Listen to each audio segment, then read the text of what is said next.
Ayan, magandang araw sa inyo mga idol. Gusto ko lang sa inyong ipaliwanag para doon sa mga nagko-comment na hindi naman naintindihan yung nasa video.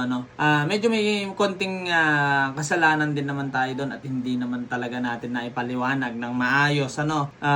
Yun nga, ipapaliwanag ko sa inyo itong video na to. Para sa mga gusto maglinis ng magneto at wala namang sira yung motor nyo, huwag nyo na lang subukan.